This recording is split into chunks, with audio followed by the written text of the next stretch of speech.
Sí, profe.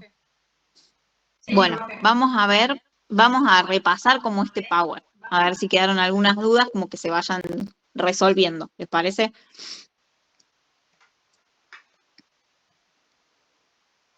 Sí, profe.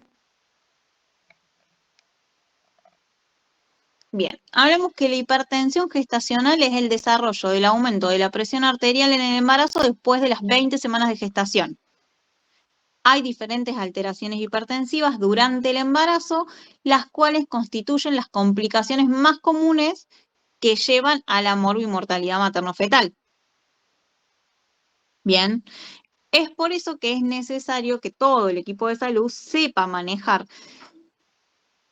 la hipertensión de manera adecuada y estar preparado para cualquier acontecimiento. Bien, por eso es que yo les pongo también lo que son todos los fármacos, más allá de que yo no se los vaya a tomar en el examen.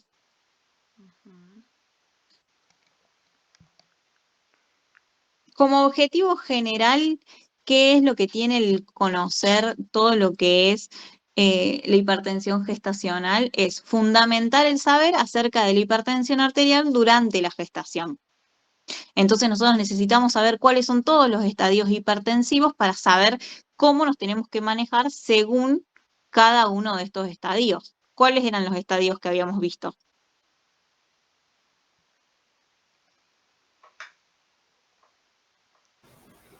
El HIE, Hipertensión crónica, Preeclampsia, preeclampsia, eclampsia, bien. hipertensión inducida en el embarazo, la gestacional, no me acuerdo por otra. Bien, bueno, por eso es importante que sepamos en cada uno de estos estadios hipertensivos cuáles son los signos y síntomas de cada uno de ellos. Y tenemos que identificar qué medicación sería la adecuada y cuáles son nuestros cuidados enfermeros específicos según el estadio hipertensivo de nuestro paciente. ¿Cómo categorizamos la hipertensión? En lo que es la hipertensión arterial crónica, el HIE, que era la hipertensión inducida por el embarazo, la preeclampsia y la preeclampsia sobreimpuesta, que la preeclampsia sobreimpuesta habíamos hablado que tiene que ver con una preeclampsia que viene a base de una hipertensión crónica. Bien, si nosotros tenemos una paciente que no era hipertensa, y tenemos después unos valores de proteinuria elevados, a más de 300, vamos a tener una preeclampsia. Pero si nosotros teníamos una paciente hipertensa crónica, lo que nosotros vamos a tener es una preeclampsia sobreimpuesta. ¿Ok? ¿Cuál es el estadio que le sigue? La eclampsia. Que la eclampsia lo que hacía era sumarle lo que es un episodio convulsivo a este estado. Y como último y más grave, el síndrome de Hell. ¿Qué es la hipertensión? Es la fuerza ejercida sobre las paredes de una arteria por el bombeo de la sangre a presión desde el corazón. Y se define como una tensión arterial mayor o igual a 140/90 en dos tomas separadas de por lo menos 6 horas, ¿sí? Pueden ser entre 4 y 6 horas. Pero vamos a tener que tener 2 tomas de tensión arriba o igual a los 140/90, para decir que nosotros tenemos un HIE o que la paciente está hipertensa. ¿Bien? La hipertensión crónica o preexistente es la que está conocida antes de las 20 semanas, o sea, está diagnosticada antes de las 20 semanas de gestación y si persiste después de las 12 semanas posparto o poscesárea. ¿Bien? Sí. Hola, Nasa. Hola, profe, ¿cómo anda? ¿Vas a querer que pongan los datos en el mensaje? Dale, profe, porfa, si usted puede seguir tranqui con la clase, no se preocupe. Dale, chicos, pongan su nombre, apellido y número de documento en los mensajitos, así NASA les puede tomar asistencia. Gracias, profe. De nada, NASA.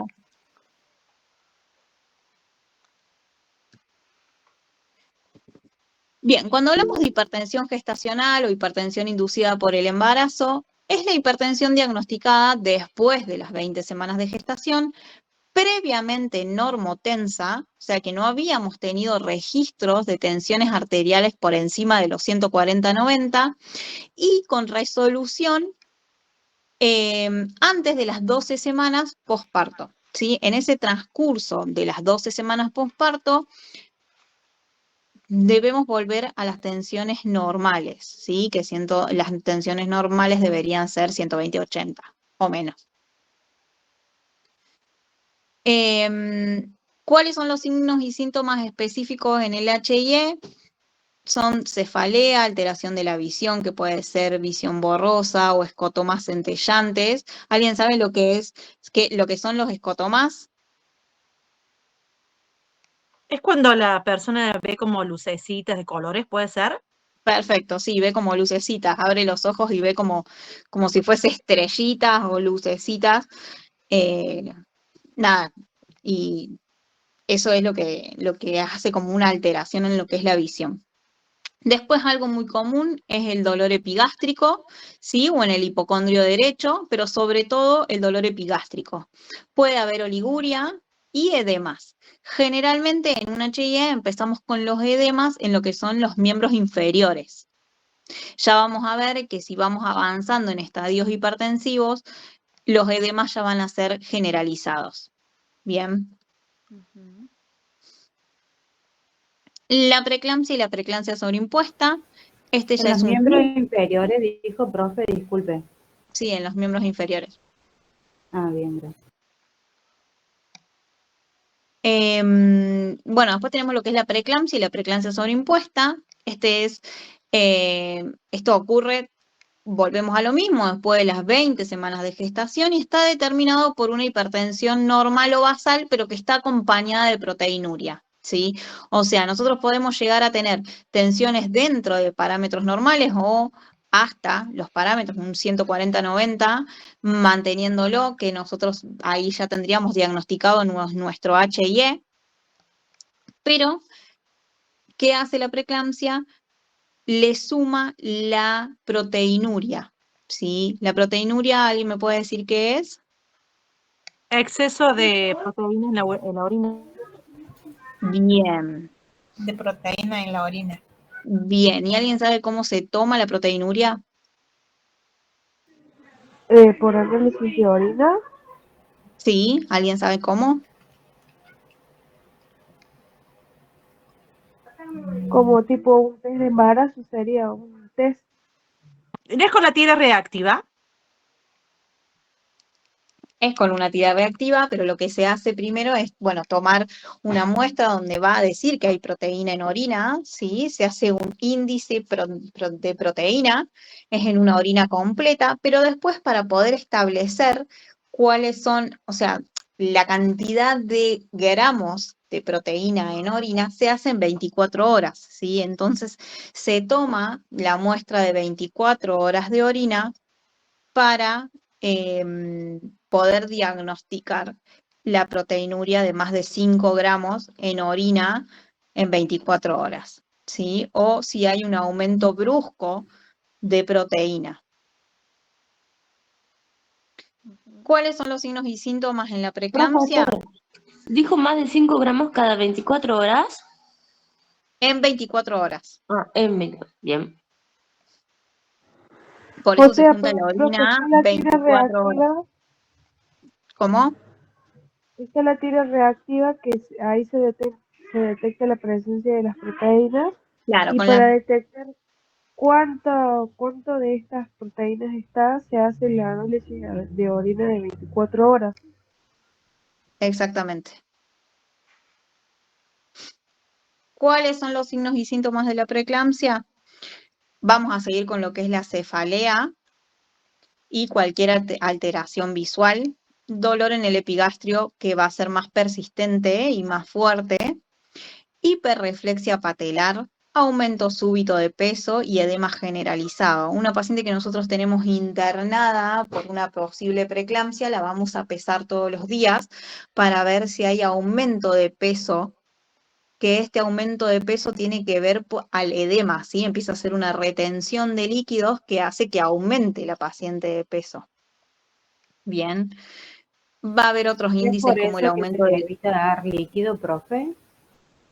se empieza a hacer un control, ¿sí? En Claro, en una preeclampsia se empieza a hacer un control hídrico, ¿bien? Hay bien. un aumento de la creatinina, de la trombocitopenia, hay aumento de enzimas hepáticas y empezamos con la restricción del crecimiento intrauterino.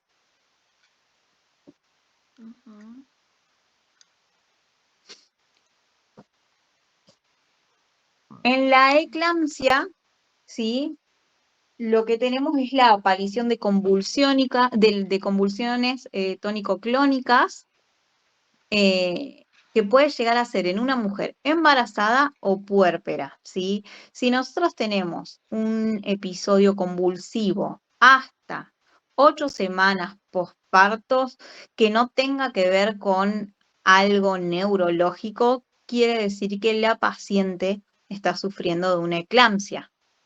Bien, acuérdense en que cualquier episodio hipertensivo hasta las 20 semanas hasta las 12 semanas posparto, todavía puede llegar a ser diagnosticada, ¿sí? Porque tiene esas 12 semanas como para volver a su estadio normal.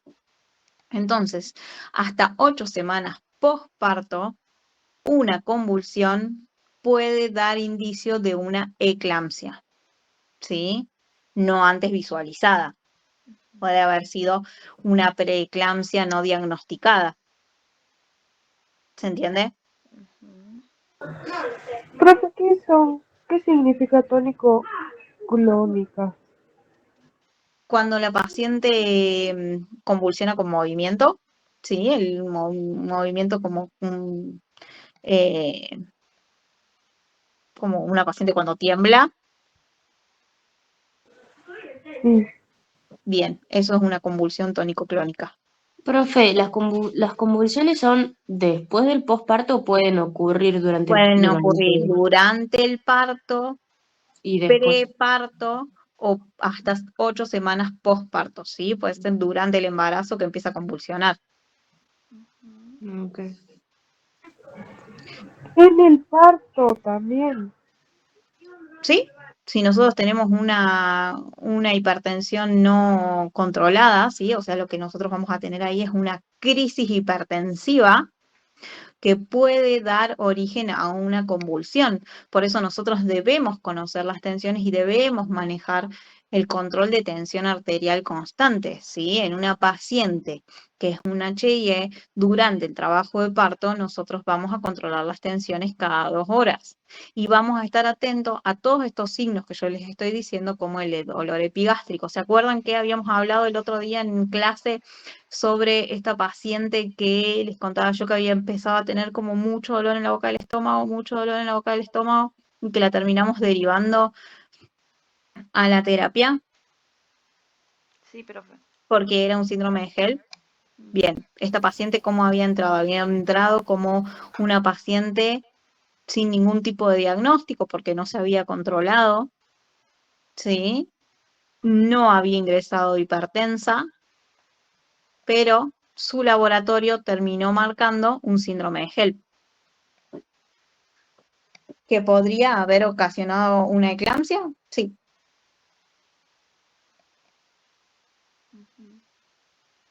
Bien, seguimos. ¿Qué es el síndrome de HELP? Es una complicación obstétrica grave considerada como una variedad de preeclampsia, ¿sí? Era lo que habíamos hablado, nosotros vamos como por episodios, si pasamos a la preeclampsia podemos pasar a una eclampsia o a un síndrome de HELP. Y es como lo más tardío en el embarazo y a veces puede pasar después del parto.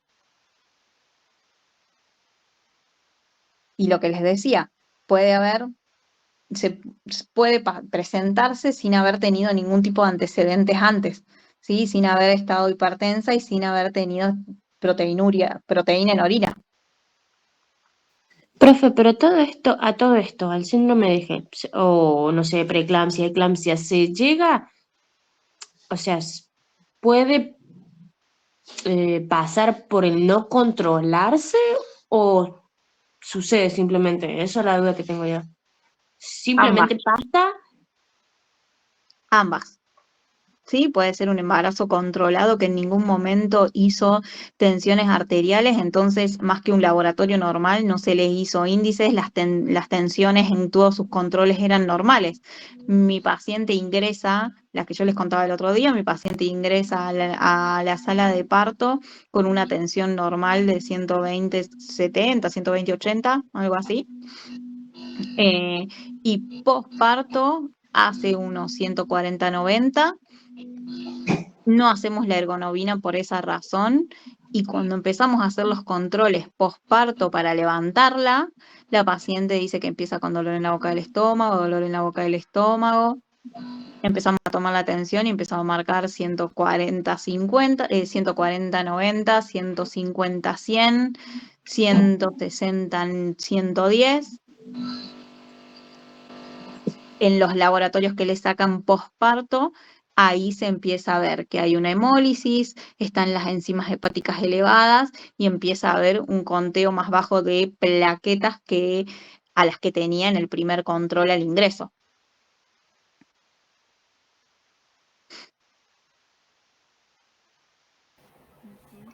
Profe, ¿y esto tiene alguna causa? Porque, No, es Profe, el manejo o de la sea, hipertensión. claro, pues si tiene todo controlado, todo el embarazo, está todo bien, ya ha tenido al bebé, está como que la paciente está como para darle, ¿qué tal si en esas le dan el alta?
Estaba enojada y me quería ir y el médico me decía que no, así que bueno, me tuve que quedar y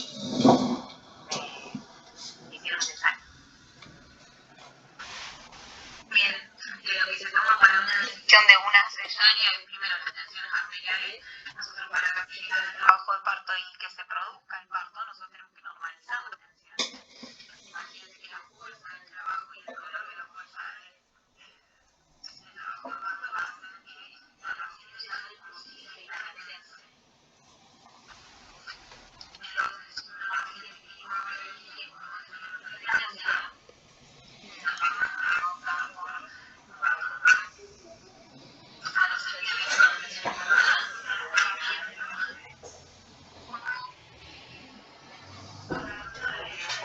bueno, que a partir de cierta edad uno puede generar hipertensión en el embarazo. Ana, cuando de mi hija de 23 y yo tenía la tensión arterial alta y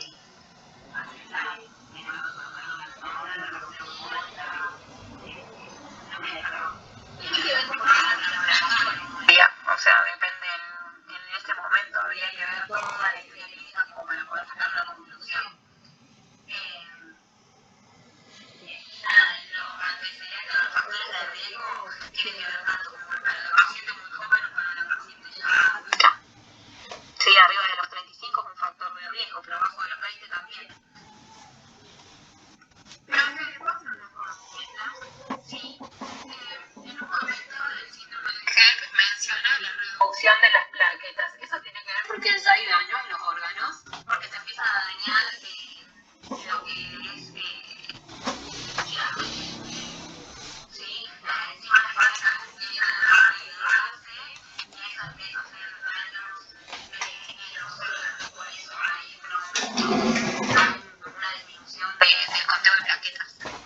empieza a haber una hemólisis que hace que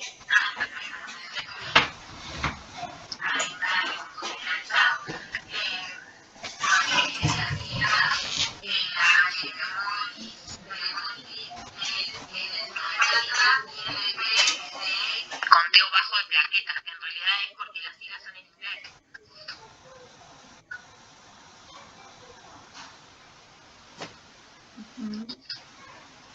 Bien, ¿cuáles son las intervenciones generales de enfermería? ¿Y qué es importante que le presten atención?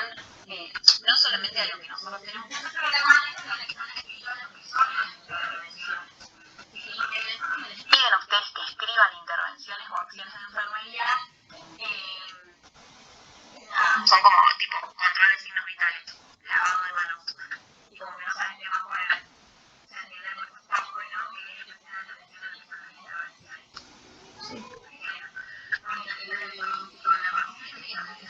Los enfermeros determinan los factores de riesgo asociados a la patología y el conocimiento de la paciente de los mismos.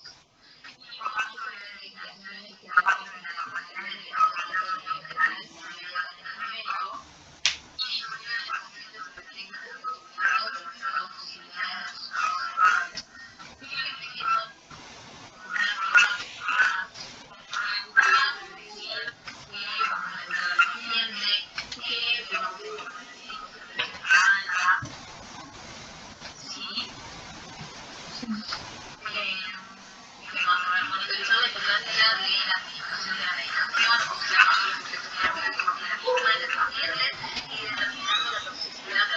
hay síntomas manifestados. ¿Esto qué tiene que ver? Que nosotros tenemos que saber si la medicación que nosotros administramos tiene efecto o no lo tiene y cuáles son los efectos adversos de la misma. Por ejemplo, una de las medicaciones para hacer la neuroprotección para la mujer es un sulfato de magnesio.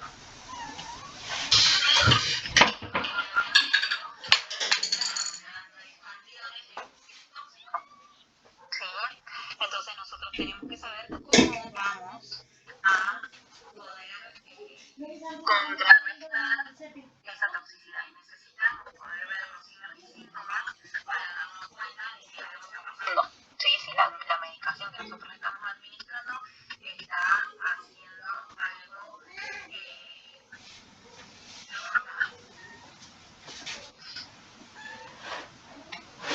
bueno, tienen ahí como para leer varias intervenciones de enfermería y lo que tenemos acá son un par de medicaciones que, como para que ustedes las vean, no las voy a tomar en el examen, sí, pero ustedes tienen que saber qué medicaciones se utilizan, ¿sí? Como el calcio, que sea como preventivo, igual que las aspirinas. Y el sulfato de magnesio, sí, que es lo que les estaba diciendo, que eso lo van a ver un montón y lo van a ver sobre todo los que van ahora a la maternidad de las prácticas de los pacientes que estén cursando una preeclampsia o una vejez. Coloca el sulfato de magnesio y no solamente en nuestra persona, sino en nuestra paciente que cada una vez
30. Y viene la apoyo.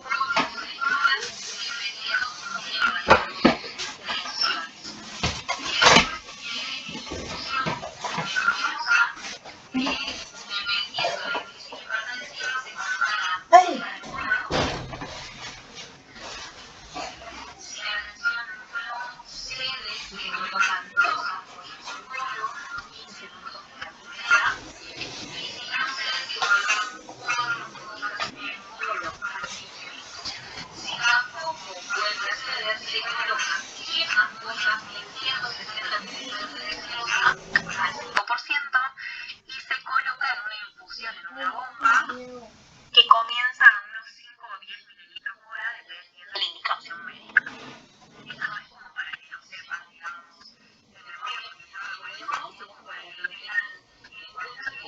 En el baño. Lávate la cara.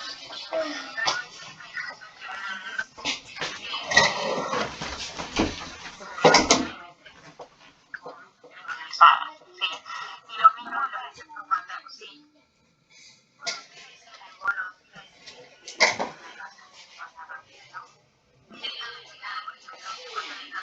Ya.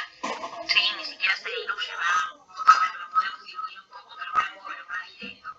En cambio, la medicación que se coloca en la infusión, por ejemplo, que yo digo bien ampollas en 160 mililitros de dextrosa, que va a ir por bomba, va a ir a unos mililitros hora. ¿Sí? Entonces vamos a decir cuántas gotas por minuto van a pasar. En cambio, ahora las paso yo en segundo, ¿se entiende? Bien, esa es la de por gotas por minuto sería la bomba de infusión, ¿no? Exactamente. Esas son las dos medicaciones que más me importan que sepan.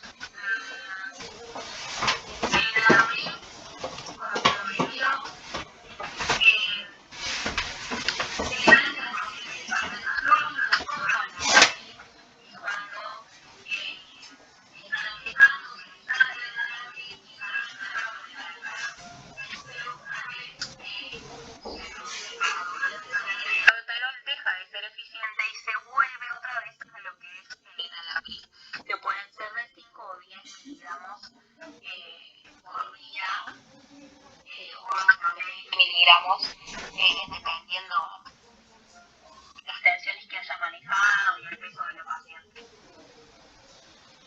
Esas son digamos, las medicaciones que me importan.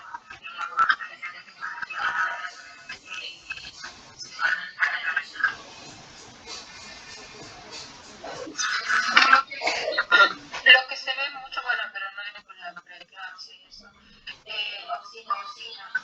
Hay muchos tratamientos que tienen oxitocina ahí. Bueno, pero la oxitocina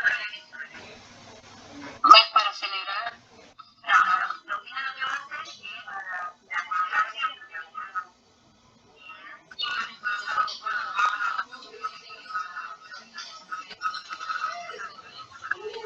Oxitocina, bien, ¿por qué? ¿Por qué hay tantos capítulos sobre la oxitocina? Porque, por ejemplo, una paciente que nosotros tenemos en trabajo de parto y nosotros estamos ayudando a que avance el trabajo de parto, va a tener puestas 5 unidades de oxitocina y va a tener que pasar por bomba. Porque si yo la paso a chorro, ¿sí? Abro el perfus y pasa una infusión a chorro, lo que yo voy a producir es una bradicardia fetal que puede dar alguna FM, ¿sí? Ahora, después, si estoy en una paciente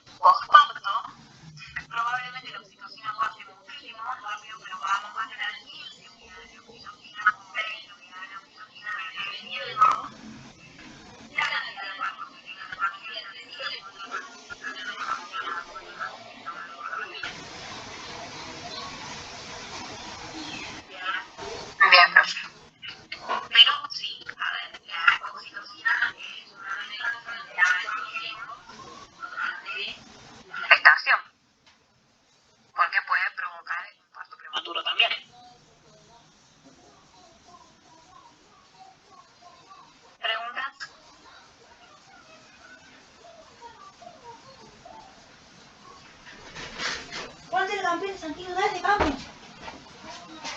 Nadie no, profe. Bueno, quieren que se pongan a estudiar para el jueves.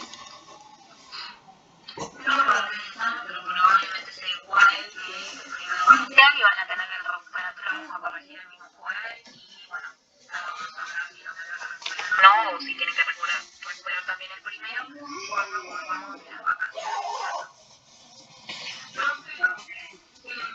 Creo que me habían preguntado, no me habían visto en la tele. Ay, pero ese que no está, esta la cosa. Pero bueno, no me lo olvido.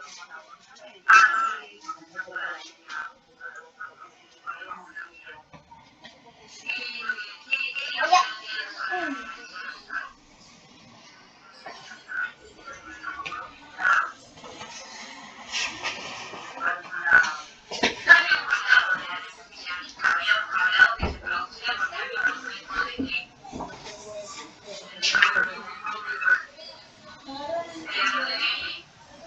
del volumen plasmático. Bien, hay un aumento del volumen plasmático. Violina vomita y la... Sanguíneo. ¿Por qué? Porque tenemos más gasto cardíaco. Entonces se produce esta anemia fisiológica. ¿Por qué? Porque no hay la suficiente cantidad de transporte de oxígeno, de dióxido de carbono, porque hay menos de hemoglobina porque está más diluida la sangre. Por eso es que hay una Por eso es que generalmente durante el embarazo lo que se da es un aporte de hierro como vitamina A, por así decirlo, durante el embarazo. Y no todos estos que son los supraimpenetrables tienen hierro. Por esta misma cuestión de que hay una dilución fisiológica porque hay un aumento del gasto cardíaco. Ahora lo entendí, profe, gracias. Muy amable. No, de nada. Perdón, no había visto el mensajito. Dame la mano. ¿Alguien más tiene alguna pregunta? Profe, no es para el parcial, pero yo quisiera tomar unos minutitos antes de cortar para hacerle una consulta de grupo sobre biología